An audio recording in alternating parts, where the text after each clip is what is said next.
Hello everyone, जय हिंद। आज है 6 मार्च और आज के इस वीडियो में हम 6 मार्च से बनने वाले करंट अफेयर के सभी इंपॉर्टेंट क्वेश्चंस को कवर करेंगे। रिवीजन कर लेते हैं। कल तो वीकली रिवीजन था, इसके पहले यानी कि सैटरडे को हम लोगों ने पढ़ा था कि डस्ट लेक एक्सरसाइज भारत और उज्बेकिस्तान के बीच आयोजित किया जा रहा है। अभी हाल ही में बिम्स्टेक यानी कि bay of Bengal initiative for multi sectoral technical and economic corporation, जिसकी 7 मेंबर कंट्री है, इसकी एनर्जी सेंटर के गवर्निंग बोर्ड की पहली बैठक बैंगलोर में आयोजित हुई है। शिन्यू मैत्री एक्सरसाइज भारत जापान के बीच शुरू हुई है। वन्य जीव दिवस, विश्व वन्य जीव दिवस 3 मार्च को मनाया गया। वियतनाम के नए राष्ट्रपति वो वान थुआंग बने हैं।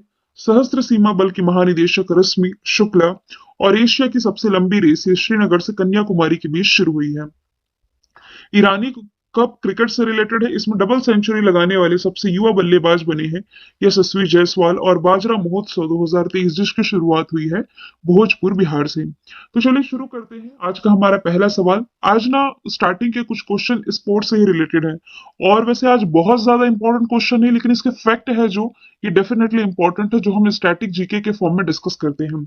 तो वुमेन आईपीएल देखिए, पहली बार वुमेन आईपीएल की शुरुआत हो चुकी है और इसका पहला संस्करण है। ऑब्वियस है कि बीसीसीआई से रेगुलेट करवाता है आईपीएल को।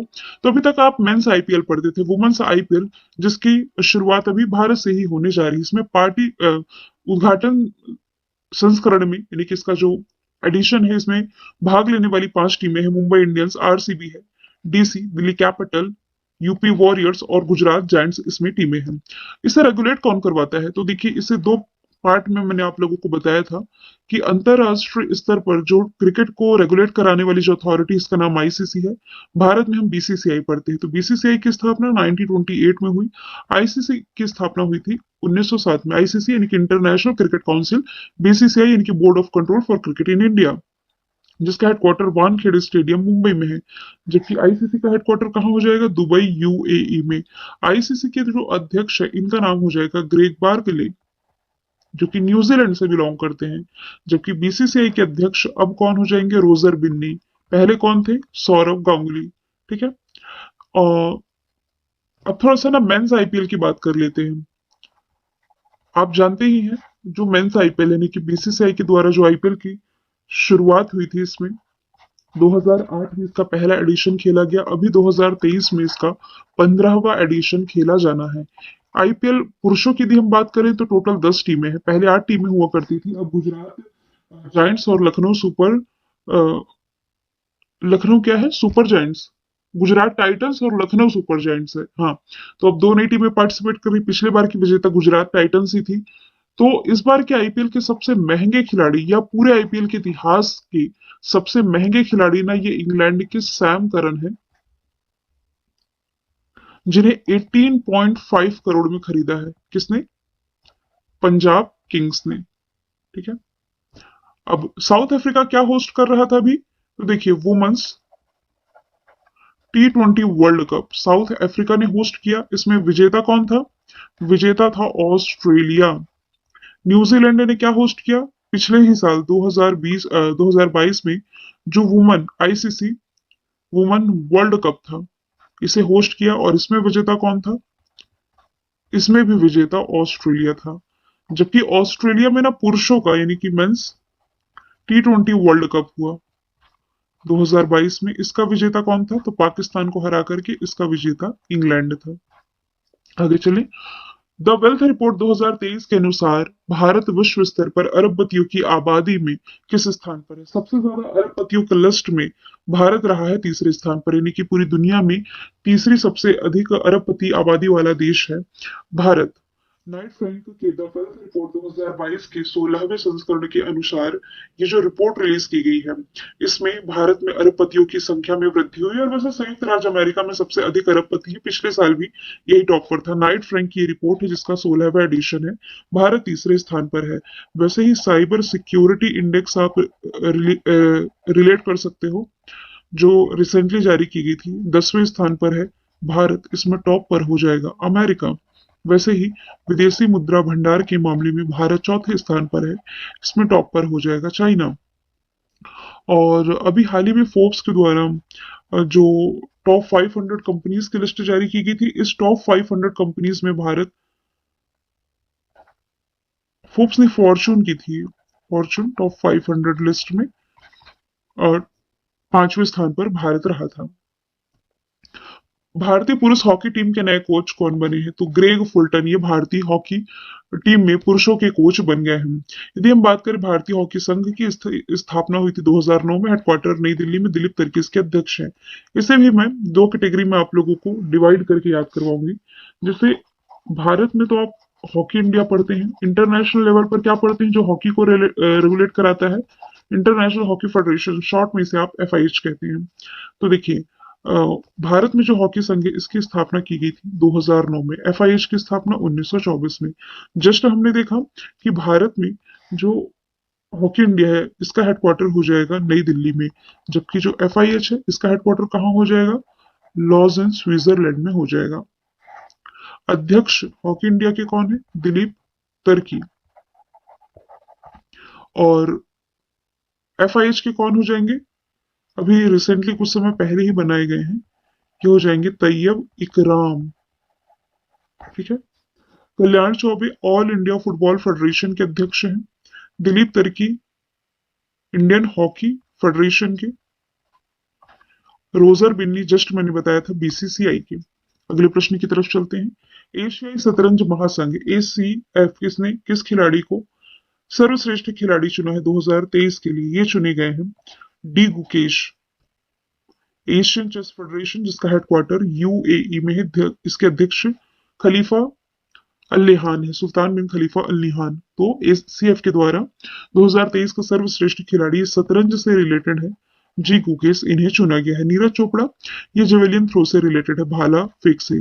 BBC sports person of the year, मतलब 2022 में ना ये sports person of the year male category में ये रहे थे, फीमेल कैटेगरी में मीराबाई चानू थी। इन्हीं के सम्मान में 7 अगस्त को भाला फेंक दिवस के रूप में मनाया जाता है। टोक्यो ओलंपिक में भारत ने जो 7 मेडल जीते थे इसमें एकमात्र गोल्ड इन्होंने ही जीता था। Sunil Chhetri. All India football federation ने पिछले ही साल सुनील छेत्री और मनीषा कल्याण को सर्वश्रेष्ठ फुटबॉलर चुना था। तो सुनील छेत्री को मेल कैटेगरी में और मनीषा कल्याण को फीमेल कैटेगरी में। अगले प्रश्न की तरफ चलते हैं। वाटर कंजर्वेशन यानी कि जल संरक्षण के लिए कैच द रेन अभियान की शुरुआत किसने की है? रिसेंटली जो हमारी राष्ट्रपति द्रौपदी मुर्मू जी, इन्होंने मानसून के मौसम में पानी को कैसे संरक्षित किया जा सकता है इसके लिए एक जन अभियान में बदलने के प्रयास से इस अभियान की शुरुआत की है, जिसे नाम दिया गया है कैच द रेन। इसकी थीम श्रीम लिखा है, थीम होगी source sustainability for drinking water. यदि मैं बात करूं द्रौपदी मुर्मू की, तो देखिए ये भारत की दूसरी महिला राष्ट्रपति, ओवरऑल ये 15वें क्रम की राष्ट्रपति है, लेकिन भारत की दूसरी महिला राष्ट्रपति है। लेकिन ये जरूर याद रखें, ये भारत की दूसरी महिला कैसे, प्रतिभा पाटिल के बाद, लेकिन भारत की पहली महिला आदिवासी राष्ट्रपति।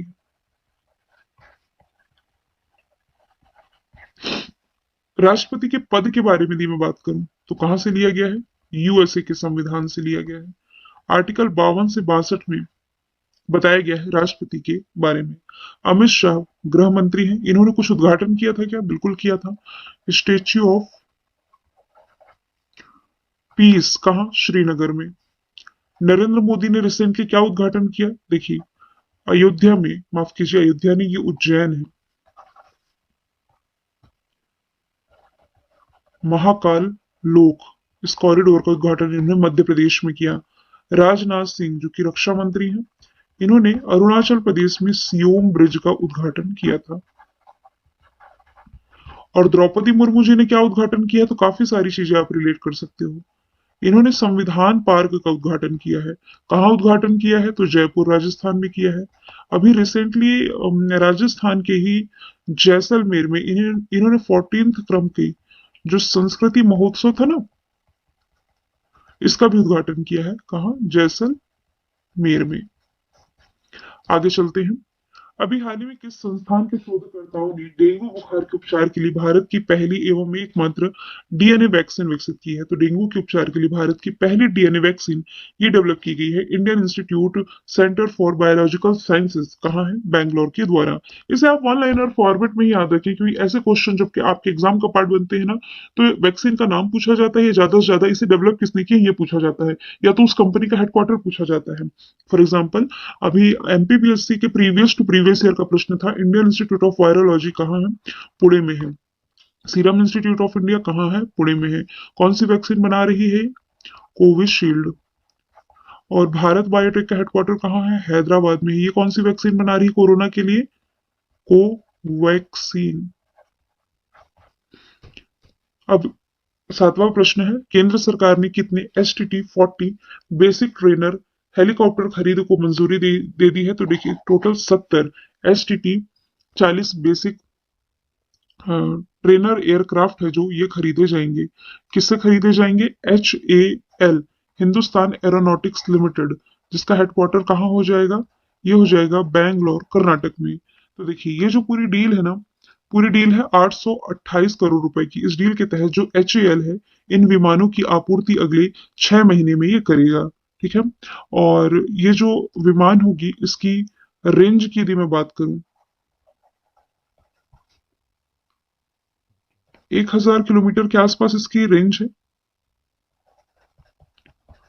और स्पीड की यदि मैं बात करूं, तो 450 किलोमीटर प्रति घंटे की ये इसकी स्पीड हो जाएगी। तो ये ना भारतीय वायुसेना का जो रिटायर्ड HPT, यहाँ लिख भी देती हूँ, HPT-32 दीपक, इसे ही रिप्लेस कर रहा है।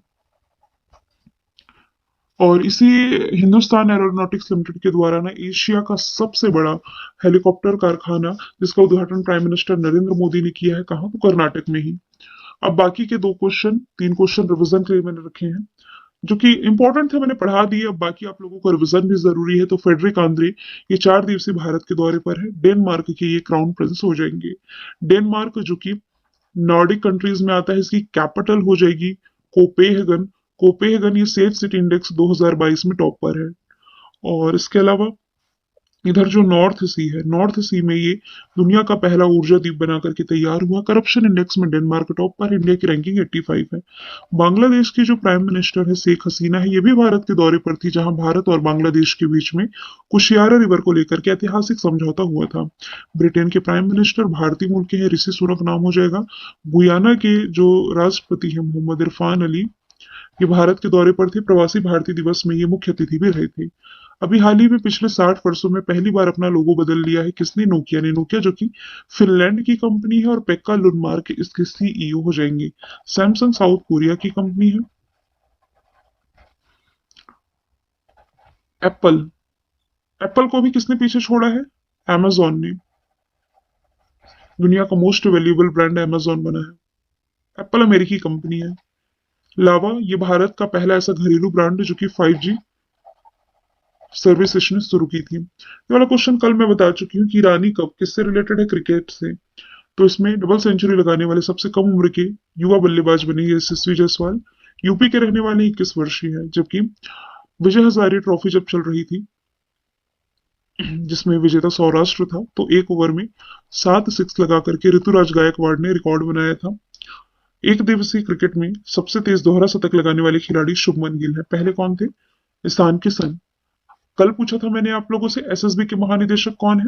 रश्मि शुक्ला रिसेंटली बनी है। आज का सवाल आप लोगों के लिए है, PIB के महानिदेशक के रूप में किसकी नियुक्ति की गई? इसका आंसर आप लोग कमेंट बॉक्स में बताइएगा। और यदि आप चाहते हैं कि आपको डेली की क्विज मिले, PDF में मिल जाए, तो आप टेलीग्राम में जाइए और वहां जाकर के कल्याणी मैम PDF सर्च कीजिए। 30,000 से अधिक वहां मेरे फॉलोवर हो चुके हैं। सब आप लोगों का प्यार ही है। हमारी 30,000 प्लस की फैमिली हो चुकी है। आप सभी भी वहां ज्वाइन कर सकते हैं। Thank you so much.